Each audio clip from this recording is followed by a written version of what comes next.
Hello everyone, welcome to AP study classes. AP study classes लेके आ गया most important question answers of force and laws of motion class 9। इससे पहले भी AP study classes ने पिछले संडे किया था force and laws of motion का क्विज एमसीक्यू। अगर आपने अभी तक उसे नहीं देखा है तो उसकी लिंक डिस्क्रिप्शन पे होगी, और इस पूरे सीरीज की लिंक भी डिस्क्रिप्शन पे होगी। पूरे सीरीज का जो प्लेलिस्ट है बनी हुई है, वो सारे चीज की लिंक आपको डिस्क्रिप्शन में मिल जाएगी। वहां पे जाके आप सारे इंपॉर्टेंट क्वेश्चन, एमसीक्यू और न्यूमेरिकल क्वेश्चन देख सकते हैं। आज हम लोग force and laws of motion physics का चैप्टर नंबर 2 जो कि है, उसका हम लोग मोस्ट इंपॉर्टेंट क्वेश्चन आंसर्स देखने जा रहे हैं। चलिए बिना टाइम वेस्ट किए स्टार्ट करते हैं, तो let's begin. Question number first आपकी स्क्रीन पर आ गया है, जो कि है what is inertia, give example. पहले आप क्वेश्चन पढ़ लीजिएगा, उसके बाद आप पॉज करके अपना आंसर सोचिएगा, उसके बाद हम बताएंगे। ठीक है, ये पहला इंपॉर्टेंट क्वेश्चन है जो कि बहुत ही ज्यादा पूछा जाता है पेपर में कि इनर्शिया क्या है और उसके एग्जांपल हमें बताना है। ठीक है भैया, ये देखो उसका answer. Inertia is the tendency of an object to resist, रुक जाओ 2 minute. Inertia is tendency of an object to resist changes in its state of motion. Inertia tendency है एक ऑब्जेक्ट की जो रोकता है अपना स्टेट ऑफ मोशन बदलने में। जैसे कि अगर कोई भी चीज अगर रेस्ट में है तो वो रेस्ट में ही रहना चाहती है, अगर कोई चीज अगर मोशन में है तब वो मोशन में ही रहना चाहती है। तो ये क्या इनर्शिया, ये टेंडेंसी है कोई भी ऑब्जेक्ट की जो रजिस्ट करता है उसके चेंज को। जैसे अगर वो उसकी स्टेट ऑफ मोशन में, अगर उसका स्टेट ऑफ मोशन रेस्ट में है तो वो स्टेट में ही रहना चाहेगी, और अगर वो मोशन में है तो वो मोशन में ही रहना चाहेगी। ये क्या है, इनर्शिया है। तो इसकी डेफिनेशन में आप यही लिख के आइएगा। और एग्जाम्पल, एग्जाम्पल क्या है इसका, a passenger lurching forward when a car suddenly stops. Lurching मतलब आगे की तरफ गिरता है।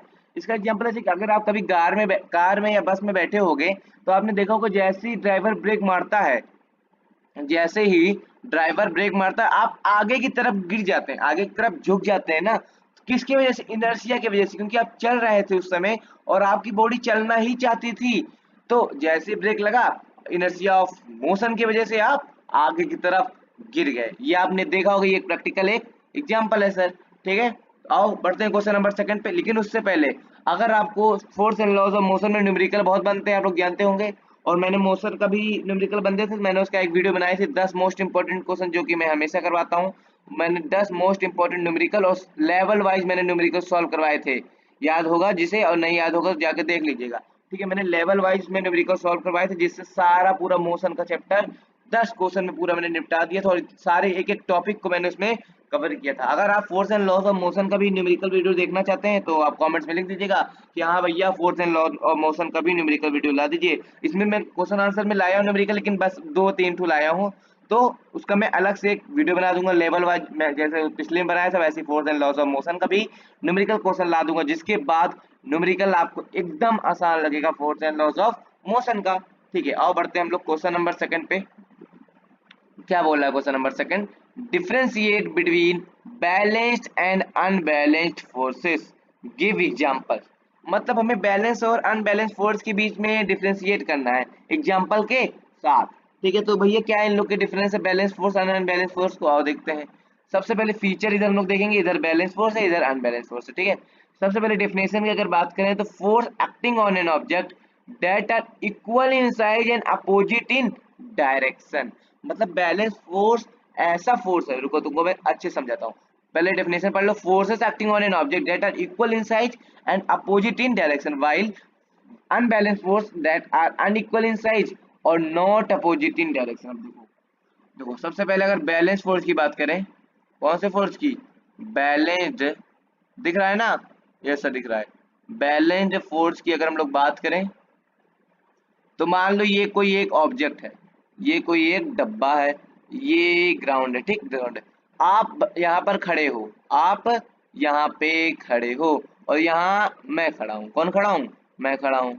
मैंने इधर मैंने फोर्स दिया, इधर किस साइड, मैंने आपके तरफ इस डिब्बे को, डिब्बे के ऊपर मैंने फोर्स दिया, कितना न्यूटन। फोर्स की यूनिट, अरे रुक गया रुक गया, ठीक है ठीक है। मैंने इस डिब्बे को ऊपर दिया कितना न्यूटन, 50 न्यूटन का फोर्स दिया। फोर्स का यूनिट क्या होता है, न्यूटन, जानते हैं कि नहीं? Yes sir. और आपने भी इस डिब्बे के ऊपर 50 न्यूटन का फोर्स दिया मेरे साइड और मैंने आपके साइड। तो इससे क्या होगा, जो ना डिब्बा इधर जाएगा ना डिब्बा उधर जाएगा, एक जगह ही पड़ा रहेगा। यही एक बैलेंस्ड फोर्स है। ये इक्वल इन मैग्नीट्यूड रहता है, मतलब मैंने जितना फोर्स दिया उतना आप भी फोर्स दिए, और अपोजिट इन डायरेक्शन, मतलब डायरेक्शन इसका क्या होता है, अपोजिट होता है। ठीक है, समझ में आ गया होगा, कोई दिक्कत नहीं आई होगी। ठीक है, अब इसकी इसी के अलावा अगर हम लोग बात करेंगे उसकी भी, इसी जगह हम लोग अगर बात करें, इसी की जगह, हाँ, इसी जगह हम लोग अगर बात करेंगे किसकी, अनबैलेंस फोर्स की। किसकी बात करते हैं, और अनबैलेंस फोर्स की बात करते हैं सर। अनबैलेंस फोर्स क्या होता है, अगर हम लोग बात करें अनबैलेंस्ड फोर्स, ठीक है, अगर हम लोग बात करें अनबैलेंस्ड फोर्स की, तो ये क्या होता है सर, इसको हटा दो पहले थोड़ा सा। ठीक है, अब देखो अनबैलेंस फोर्स में फिर से एक डिब्बा आ गया, आ गया, यस सर। ये हमारा सरफेस है। ठीक, इस बार फिर से यहाँ मैं खड़ा हूँ, यहाँ आप खड़े हैं, है ना? एकदम अच्छे से मैं डिटेल में एक्सप्लेन कर रहा हूँ, ऐसा कोई वन शॉट में भी एक्सप्लेन नहीं कर रहा जितना मैं अच्छे से यहाँ कर रहा हूँ।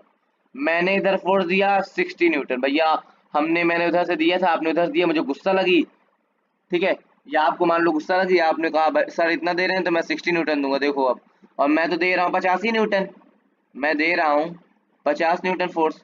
तो बताओ डिब्बा किस साइड जाएगा, मेरे साइड आएगा कि तुम्हारे साइड? ये मान लो मैं हूँ, ये मान लो ये तुम हो, ठीक, ये आप है, ये आप है, और ये मैं हूँ। तो बताओ डिब्बा मेरे साइड जाएगा कि आपके साइड जाएगा?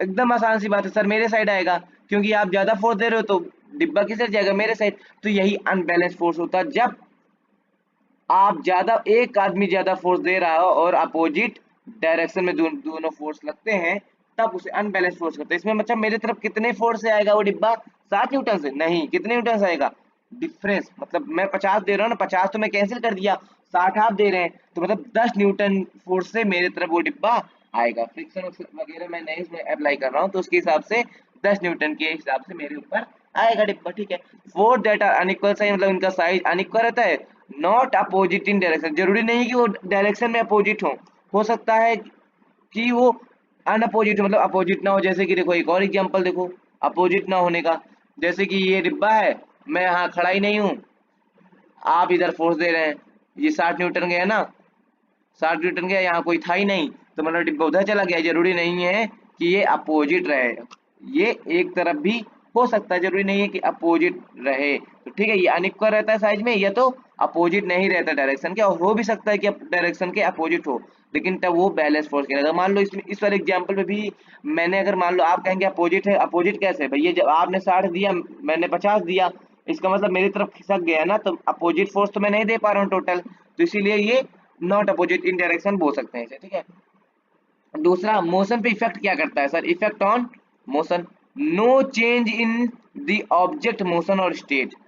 इससे क्या होता है, और बैलेंस फोर्स में ऑब्जेक्ट के मोशन या स्टेट पे कोई फर्क नहीं पड़ता, जैसे मैंने भी एग्जांपल के रूप में आपको बता दिया। और अनबैलेंस में चेंज आ जाता है मोशन और स्टेट ऑफ रेस्ट में। नेट फोर्स क्या रहता है, इसमें नेट फोर्स जीरो होता है, क्योंकि 50 मैंने इधर दिया था, इसमें मैंने 50 आपने इधर दिया, 50 मैंने दिया, तो जीरो हो गया नेट फोर्स। यस सर, इसमें नेट फोर्स कभी भी जीरो नहीं होता, तो net force is non zero. State of object क्या रहता है, ऑब्जेक्ट रिमेन्स एट रेस्ट और कंटिन्यूज इन यूनिफॉर्म मोशन, मतलब अगर वो चलता रहेगा तो चलता ही रह जाएगा, अगर रुका है तो रुका ही रहेगा, ये स्टेट ऑफ मोशन है। और अगर अनबैलेंस फोर्स है तो ऑब्जेक्ट एक्सिलरेट, मतलब एक्सिलरेट हो जाएगा, जैसे इधर मेरे तरफ एक्सिलरेट हो गया था, डी एक्सिलरेट मतलब कम भी हो सकता है, ब्रेक लगा दिए हमने फोर्स से, तब रुक भी जाता है ना। और चेंज डायरेक्शन, डायरेक्शन भी चेंज कर देता है, इसको थोड़ा ऊपर करो, चेंज दी डायरेक्शन। ठीक है, एग्जांपल इसका क्या है sir, book resting on a table, book अगर रेस्ट है पे है तो रेस्ट पे रहेगी। और अगर बात करें अनबैलेंस फोर्स पे, a person pushing a stationary car, जैसे अभी आपने एक डिब्बे को मेरी तरफ ढकेला, ये किसका एग्जांपल था, अनबैलेंस फोर्स का।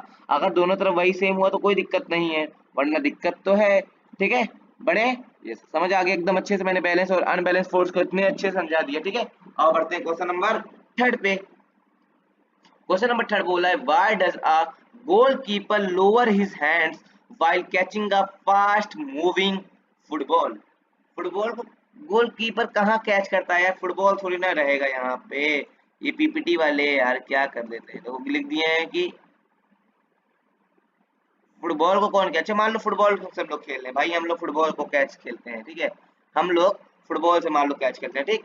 हम लोग किससे खेलते हैं, कैचिंग कैच, फुटबॉल से, ठीक है। कह रहा गोलकीपर वो अपना हाथ क्यों पीछे कर देता है जब फुटबॉल को कैच करना पड़ता है तो, ठीक, क्यों कर देता है अपना हाथ पीछे। ये मैंने एमसीक्यू में भी पूछा था, ये देखो आंसर था इसका, to increase the time of effect, जिससे टाइम बढ़ जाएगा, इसीलिए थोड़ा सा हाथ अपना पीछे कर लेता है। आप देखो क्रिकेट खेलते हैं तब भी अपना हाथ पीछे कर लेते हैं ना थोड़ा सा, क्योंकि उससे क्या होगा, अगर टाइम ऑफ इम्पैक्ट बढ़ जाएगा जिससे इफेक्ट ऑफ फोर्स कम हो जाएगा by absorbing the shock, shock को एब्जॉर्ब कर लेगा as per the concept of impulse, impulse के कॉन्सेप्ट से। इम्पल्स आप जानते हैं, नहीं जानते, चलो ठीक है, मैंने उसका भी क्वेश्चन लाया, अभी आगे समझा दूंगा, ठीक है। टाइम बिना वेस्ट किए आगे भी इसको समझा दूंगा, ठीक है। बड़े यस सर बढ़िए, ठीक है। किससे क्या होता है, टाइम ऑफ इम्पैक्ट बढ़ जाता है और फोर्स का इफेक्ट रिड्यूस हो जाता है, ठीक है। क्वेश्चन नंबर 4 पे बढ़ते हैं, ठीक है। क्वेश्चन नंबर 4 बोल रहा है explain with example action and reaction are equal and opposite. कौन बताएगा भैया कि एक्शन एंड रिएक्शन अपोजिट और इक्वल रहते हैं, इसका कोई एग्जांपल बता सकते हैं आप। हाँ हाँ गुड, रॉकेट, रॉकेट जानते हैं, ये मैंने एमसीक्यू में भी बताया था, रॉकेट जब ऊपर जाता है तो वो फोर्स नीचे की तरफ लगाता है जिससे वो ऊपर की तरफ जा पाता है एक्शन रिएक्शन पेयर के वजह से, मैंने बताया था ना, याद आया। यस सर, ठीक है। तो इसका एग्जांपल देखो, इसमें क्या सा एग्जांपल दिया है, रॉकेट के अलावा इसमें स्विमर वाला दिया है, a swimmer pushes water backward, the reaction propels them forward, though action and reaction are equally magnitude and opposite in direction, they act on different bodies. मतलब एक स्विमर था, उसने पानी को पीछे, अच्छा आप कभी तैरे हैं, आपको तैरना आता है, अगर जिसको तैरना आता है वो जानता है वो पानी को किस साइड ढकेलता है, अगर उसे आगे जाना रहता है तो पानी को पीछे साइड ढकेलता है, जिसकी तरफ से वो एक्शन आगे पीछे पीछे की तरफ करेगा तो उसका रिएक्शन आगे की तरफ जाएगा, जिससे पानी उसको आगे ढकेलेगा जिससे वो आगे की तरफ बढ़ेगा, ठीक है। यही एक्शन रिएक्शन का एक एग्जांपल था भैया, ठीक है भैया। अब धीरे धीरे क्वेश्चन का मैं लेवल बढ़ा दिया हूँ, अब क्वेश्चन हार्ड आने लगेंगे, अब लेवल 2 का क्वेश्चन एक दो ठो, उसके बाद लेवल हार्ड हो जाएगा, क्वेश्चन थोड़े हार्ड आएंगे, ठीक है। कोई बात नहीं, डरने की कोई बात नहीं, जिसने पढ़ा होगा न्यूमेरिकल उसे कोई दिक्कत नहीं आएगा, ठीक है। जिसने हमारा न्यूमेरिकल लेक्चर देखा होगा या हमारा वन शॉट देखा होगा force and loss of motion का, उसका भी मैं लिंक दे देता हूँ, उसको कोई दिक्कत नहीं आएगी, ठीक है। आओ देखते हैं, ये सब मैं बता चुका हूँ उसमें। Differentiate between inertia and momentum, inertia और मोमेंटम के बीच में डिफरेंस करना है भाई, एकदम सा आसान है। ये देखो इसका डिफरेंस है, इनर्शिया और मोमेंटम के बीच का डिफरेंस। पहला डिफरेंस क्या है, पहले हम लोग डेफिनेशन के हिसाब से डिफरेंस देखेंगे, फिर फॉर्मूला, फिर एसआई यूनिट, वेक्टर और स्केलर क्या है ये देख लेना, ठीक है। पॉइंट ऑफ डिफरेंस में रहेगा, इसका मतलब क्या होता है, कैसे से कैलकुलेट करते हैं फॉर्मूला में, एक्सटेंडेड मेजरमेंट यूनिट क्या है, नेचर ऑफ करंट। देखो फोर्स और मोमेंटम के बीच में, फोर्स क्या होता है डेफिनेशन, अप पुश और पुल, ढकेलना या खींचना। मोमेंटम क्या होता है, मास इन मोशन, मोशन में कितना मास है। इसका फॉर्मूला क्या होता है फोर्स का, mass into acceleration F equal to M A, और मोमेंटम का, मोमेंटम का बताओ, mass into velocity P equal M by V. ये भी एक डिफरेंस लगा सकते हैं, फोर्स को डिनोट करते हैं बड़े वाले एम से और मोमेंटम को डिनोट करते हैं छोटे वाले पी से, ठीक। एसआई यूनिट इसकी फोर्स की होती है न्यूटन और मोमेंटम की होती है केजी मीटर पर सेकेंड। दोनों क्या है, वेक्टर क्वांटिटी, दोनों के पास डायरेक्शन और मैग्नीट्यूड दोनों रहता है। सिंपल सा ही तो क्वेश्चन था। आप देखो क्वेश्चन देखो कैसे आ रहा है, what is the law of conservation of momentum. इसका मैंने एक न्यूमेरिकल करवाया था, इतना भयंकर न्यूमेरिकल था, क्वेश्चन नंबर 10 इसका एमसी को याद है, ये सर कितना भयंकर था ना। ये सर उसी का एक क्वेश्चन पूछ रहा है कि law of conservation of momentum होता क्या है, बहुत बच्चे पूछ रहे थे मुझसे तो मैंने इसलिए ला दिया क्वेश्चन को।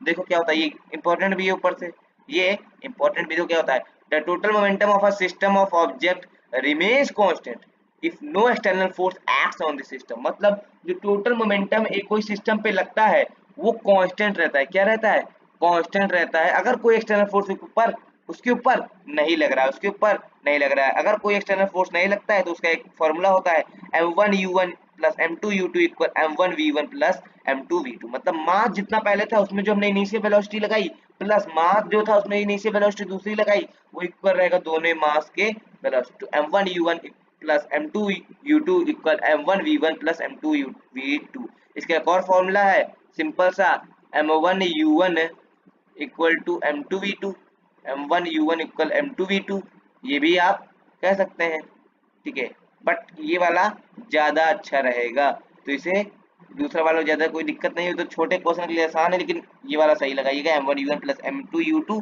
Equal M1V1 plus M2V2। ठीक है, एग्जाम्पल देखो, recoil of a gun when a bullet is fired forward, the gun moves backward, the forward momentum of the bullet equals the backward momentum of the gun। मतलब कि जब तुम लोग बंदूक से गोली फायर करते हैं तो गन पीछे की तरफ आती है ना। हाँ यस सर। क्यों? क्योंकि जो आगे मोमेंटम लग रहा है बुलेट का, वो पीछे की तरफ भी उसका मोमेंटम लगता है, पीछे की तरफ भी उसका मोमेंटम लगता है, इसलिए गन पीछे की तरफ गिर जाती है, पीछे की तरफ बैक हो जाती है। ठीक है, अब बढ़ते हैं क्वेश्चन नंबर 7 पे। What is impulse? सर भी आपने पूछा इम्पल्स के बारे में, एक चीज बताया था, इम्पल्स होता क्या है, मैंने अभी बताया था इम्पल्स क्या होता है। ये मैंने बताया नहीं, तो मैंने कहा था आगे बताऊंगा ना। देखो ये कि सर जो फुटबॉल हम लोग कभी कैच करते हैं तो हम लोग क्यों अपना हाथ पीछे करते हैं, जिससे टाइम ऑफ इम्पैक्ट कम हो जाता है, और उससे क्या होता है, टाइम ऑफ इम्पैक्ट अगर कम हो जाता है सर, तो हमारा जो फोर्स होता है, इफेक्ट ऑफ फोर्स कम हो जाता है, जिससे शॉक को एब्जॉर्ब हो जाता है, और हम किसकी वजह से होता है, ये कॉन्सेप्ट ऑफ इम्पल्स की वजह से होता है। तो ये इम्पल्स है क्या सर, एग्जाम्पल के साथ बता दीजिए। ठीक है, आओ देखते हैं। बहुत इंपॉर्टेंट टॉपिक है इम्पल्स, यार इम्पल्स को ध्यान से पढ़ लीजिएगा, इसमें से क्वेश्चन 99% चांस इसकी रहती है कि क्वेश्चन इसमें से आए भाई। ठीक है, झूठ नहीं बोल रहा हूँ, एकदम बढ़िया बोल रहा हूँ कि 99% चांस इम्पल्स से आता है, तो ये एक इंपॉर्टेंट क्वेश्चन है, जितना क्वेश्चन करवाया अभी तक उनमें सबसे इंपॉर्टेंट क्वेश्चन ये है। ठीक है, इम्पल्स क्या होता है इसे ध्यान से पढ़िएगा। ठीक है, और देखते हैं क्या होता है। इम्पल्स इज दी, ये कलर नहीं दिख रहा होगा, ठीक है। Impulse is the effect of a force acting on an object over a short time interval. It describes how force changes an object momentum during that period. मतलब एक क्या है, इम्पल्स एक इफेक्ट है किसका, फोर्स का, जो किसी ऑब्जेक्ट पे लगता है over a short time interval, short time interval में ये लगता है, मतलब छोटे से टाइम के लिए जो अगर ज्यादा बड़ा फोर्स लग जाए तो उसे हम लोग क्या कहते हैं, इम्पल्स। ये बताता है कैसे फोर्स चेंज होते हैं एन ऑब्जेक्ट में मोमेंटम ड्यूरिंग दैट पीरियड, उसमें मोमेंटम कैसे चेंज होता है उस छोटे से पीरियड के लिए, वही क्या है, इम्पल्स। नहीं समझ आया? ये फोर्स का इफेक्ट है जो किसी ऑब्जेक्ट पे लगता है छोटे से टाइम के लिए, किसी भी ऑब्जेक्ट पे छोटे टाइम के लिए जो फोर्स लगेगा वो इम्पल्स कहलाएगा, सिंपल डेफिनेशन। और उसका फॉर्मूला क्या होता है, impulse equal to force into delta T. Delta T मतलब छोटे टाइम के लिए, मतलब force into time, force into time, और वो टाइम बहुत ही छोटा होना चाहिए। ठीक है, force into time is known as impulse. Example देखो, कैचिंग अ फास्ट बॉल।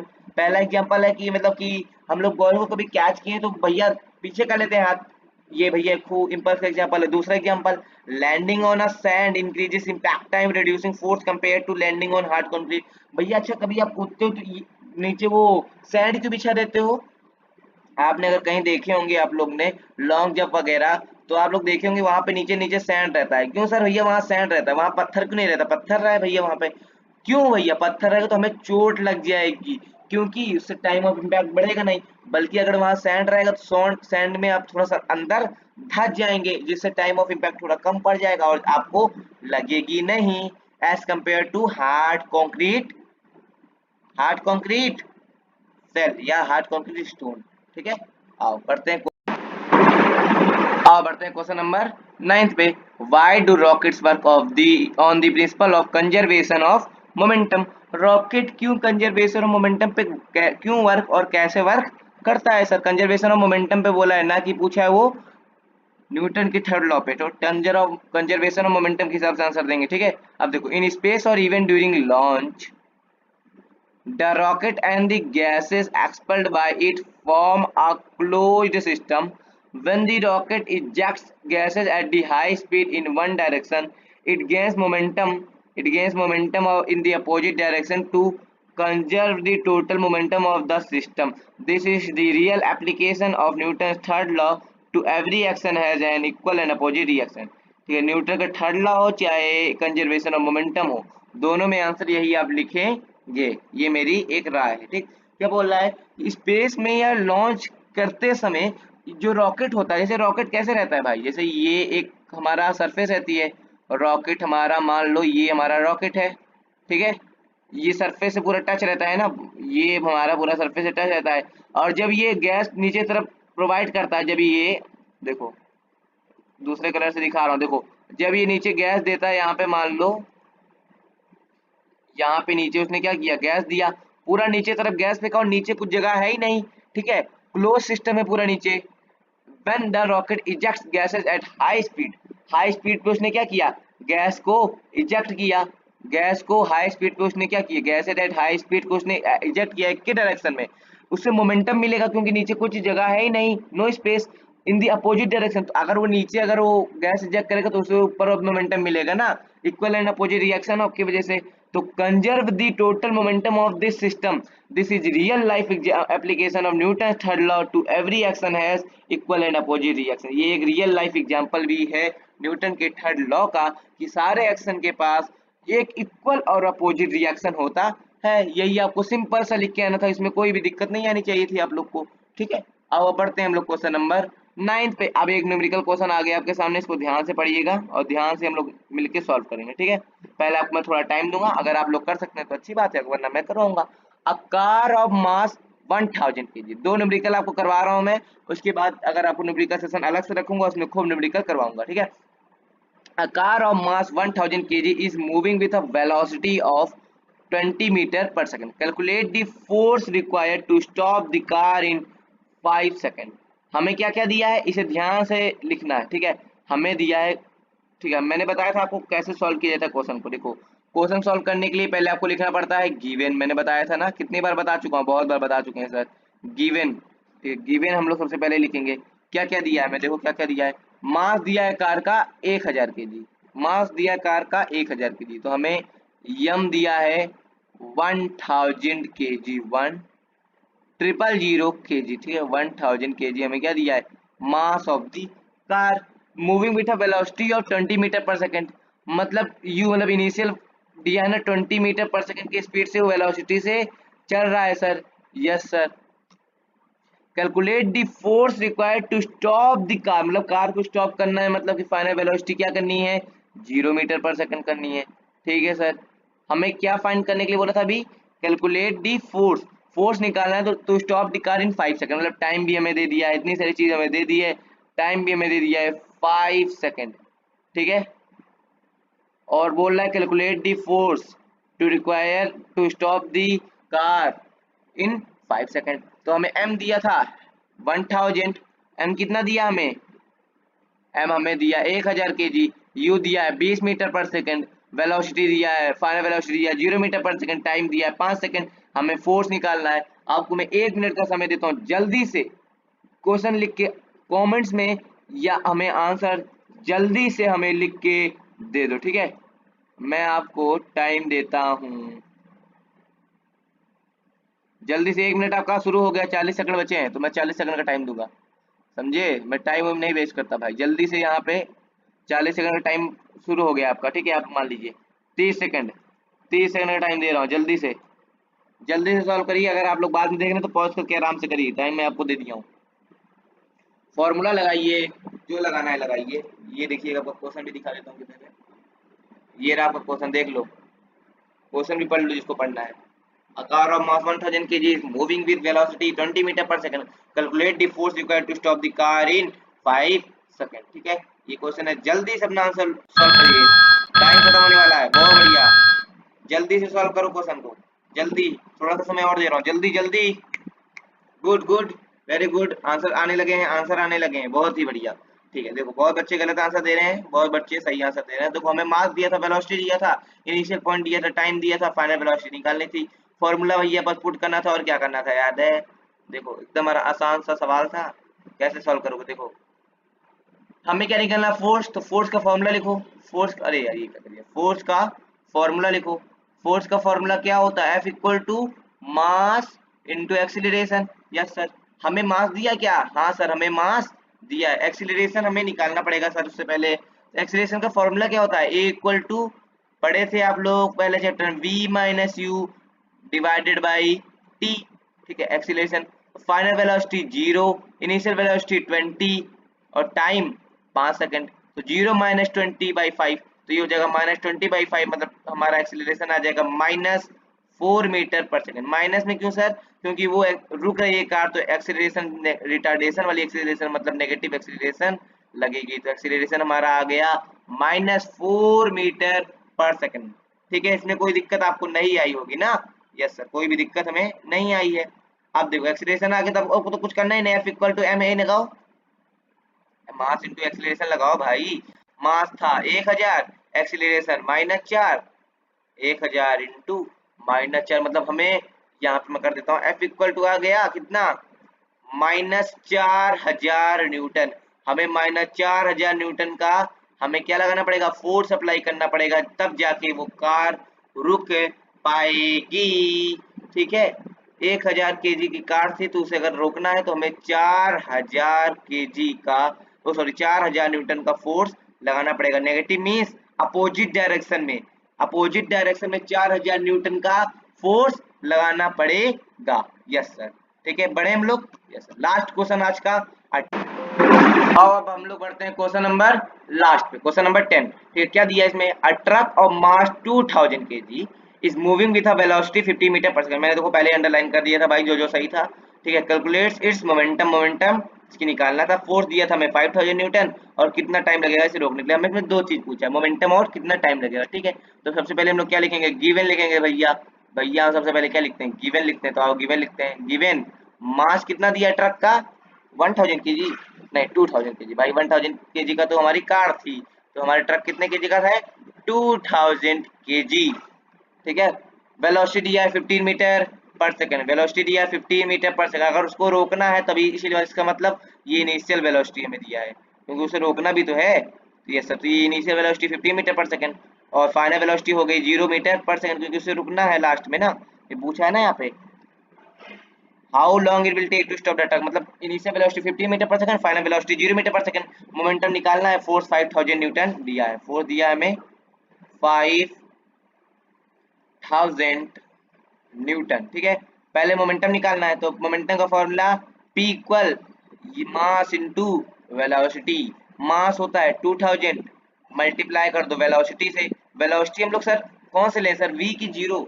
इसमें देखो क्या होता है, मोमेंटम उसी ऑब्जेक्ट की वेलोसिटी लगती है जब कोई चीज चलता रहता है, तभी उसका मोमेंटम निकलेगा। जब कोई चीज चलता रहेगा तभी उसका मोमेंटम निकलेगा, तो वेलोसिटी जब चलता रहेगा तभी तो होगा, तो इसलिए वेलोसिटी 15 रहेगा। तो इसको अगर मल्टीप्लाई करते हैं तो आ जाता है 30,000 kg। इसका यूनिट क्या है, kg मीटर पर सेकंड। तो इसका आंसर आ गया, इसका आंसर आ गया मोमेंटम का 30,000 kg मीटर पर सेकंड। ठीक है, ठीक है, मोमेंटम हमारा निकल गया।